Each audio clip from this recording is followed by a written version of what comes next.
உண்ணலும் உனதே உயர்த்தலும் உனதே உடல் உயிர் மனம் எல்லாம் உனதே. எண்ணலும் உனதே இச்சையும் உனதே என் செயல் பயன் எல்லாம் உனதே. என் செயல் பயன் எல்லாம் உனதே. ஸ்ரீகிருஷ்ண பரமாத்மனே நமக. ஸ்ரீமத் பகவத்கீதை 7வது அத்தியாயம். அதிலே கூறப்பட்டிருக்கின்றது, மனுஷ்யாணாம் சகஸ்ரேஷு கச்சித்தயதி சித்தயே யததாம் அபிசித்தானாம் கச்சிம்மாம் வேத்தி தத்துவதக. அதாவது ஆத்மாவை அறியக்கூடியவர்கள் ரொம்ப கம்மியாக இருப்பார்கள். இதை அறிய வேண்டுமென்று எண்ணக்கூடியவர்களும் ரொம்ப குறைவாகத்தான் இருப்பார்கள். இதெல்லாம் நமக்கு எதுக்கு, நம்ம வந்த வேலையை பார்ப்போம் என்று நினைப்பவர்கள்தான் ஏராளமானவர்கள். ஆனால் இந்த ஆத்மாவை பற்றி அறிய வேண்டும் என்ற எண்ணம் உள்ளவர்களே பாக்கியவான்கள் என்று பகவான் கூறுகிறார்.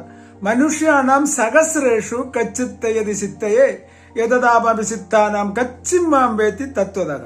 இந்த தத்துவத்தை அறிவதற்காக கொஞ்சம் பேர் முன் வருவாங்க. ஆனா இவங்க என்ன பண்ணுவாங்கன்னா, இந்த கிணற்றுக்குள்ளால தவளை மாட்டிக்கிட்ட மாதிரி மதங்கள்ல மாட்டிடுவாங்க. இதையும் தாண்டி கொஞ்சம் பேர் முன்ன போவாங்க. இவங்க என்ன பண்ணுவாங்கன்னு சொன்னா, இந்த பல தேவதைகள் இருக்காங்க, இந்த தேவதையில என்னுடைய தெய்வம் உன்னுடைய தெய்வம்னு மாட்டிக்கிடுவாங்க. இதையும் தாண்டி கொஞ்சம் பேர் வந்துடுவாங்க. அவங்க என்ன பண்ணுவாங்கன்னு கேட்டா, அவங்களுக்கு சித்திகள் எல்லாம் வரும். அவங்க தண்ணியில நடப்பாங்க, நெருப்புல உள்ள போயிட்டு வெளியே வருவாங்க, உடம்பு விட்டு உடம்பு மாறுவாங்க. இப்படி சித்திகள் எல்லாம் கிடைக்கும். இந்த மாதிரி இவர்களும் இந்த கிணற்று தவளையை போன்றவர்கள் தான். பகவான் கச்சித்தையதி சித்தையே, ஆயிரக்கணக்கில் மனிதர்கள்ல இதை அறியணும் என்று வருவாங்க. இந்த மாதிரி மாட்டிக்கிடுவாங்க. ஏதோ ஒரு சில மனிதர்கள் மட்டும் இதை புரிஞ்சுக்கிடுதாங்க. ஆக இந்த ஆத்மாவை புரிஞ்சுக்கிடணும். ஆத்மாவுன்னு சொன்னா வேற எங்கேயோ இருக்கக்கூடிய ஒரு தன்மையோ ஒரு பொருளோ அல்ல. அது எப்பேற்பட்ட ஒரு பொருள் என்று சொன்னா, பாலோடு சார்ந்து நெய் இருப்பது போல, பழத்தோடு சார்ந்து இனிப்பு இருப்பது போல, இந்த ஆத்மாவானது நம்மோடு, அதாவது நாம் என்று இப்போ இந்த உடம்பை நினைத்து கொண்டிருக்கின்றோம். ஆனால் இந்த உடம்புக்கு எந்த சக்தியும் கிடையாது. எல்லோருக்கும் தெரியும், இறந்து போன பிறகு இந்த உடம்புக்கு கோடிக்கணக்கான காசு கொடுக்கலாம், எழும்பி வாங்கன்னு சொன்னா அது வராது. இந்த சூரியனை பிடிச்சு தாரேன் வாங்கன்னு சொன்னா வராது. எது வேணாலும் தரலாம், கொஞ்சம் 1 மணி நேரத்துக்காவது வந்துட்டு போங்கன்னா வராது. காரணம், இந்த ஆத்மாவுடைய அந்த அந்த கான்டாக்ட், அதனுடைய லிங்கு கட்டானது இந்த உடம்பு கூட.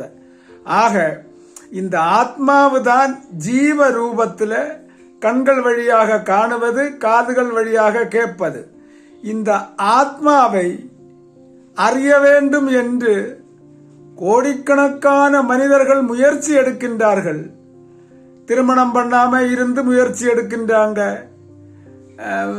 சாமி வேஷம் போட்டு முயற்சி எடுக்கின்றார்கள், தபசு தானம்னு சொல்லி முயற்சி எடுக்கின்றார்கள், ஆசிரமங்கள் கட்டி முயற்சி எடுக்கின்றார்கள், யோகா பண்ணி முயற்சி எடுக்கின்றார்கள், சுவாச பயிற்சிகள் பண்ணி முயற்சி எடுக்கின்றார்கள், பூஜை தபம் உள்ள தீர்த்த ஸ்தானங்கள்ல எல்லாம் சுற்றி சுற்றி போய் முயற்சி எடுக்கின்றார்கள். ஆனால் இவர்களுக்கெல்லாம் ஆத்மாவை பற்றி உணர முடிகின்றதா என்று கேட்டால் இதெல்லாம் கிடையாது. அதனால்தான் பகவான் கூறியிருக்கின்றார், ஆயிரக்கணக்கு மனிதர்கள் அந்த சமயத்துல சொன்னது பகவான். ஆயிரக்கணக்கு மனிதர்களில் யாரோ ஒரு சிலர் தான் இந்த பக்கம் திரும்பியே பார்க்கின்றார்கள். அதிலையும் இந்த கிணற்று தவளை போல் மாட்டிக்கிட்டவங்க ஏராளம். ஆக இந்த ஆத்மாவை அறிவதற்கான வாய்ப்பு மனித உடம்பில் இருக்கக்கூடிய அவர்களுக்கு மட்டும்தான். இந்த மனித ஜென்மமே கிடைத்தது நான் அழிவற்ற பொருளாக இருக்கின்றேன் என்று உணர்வதற்காகவே. ஆக அனைவரும் பகவத்கீதையை படிக்க வேண்டும் என்று கேட்டுக்கொள்ளுகிறோம். ஹரி ஓம் தத்சத்.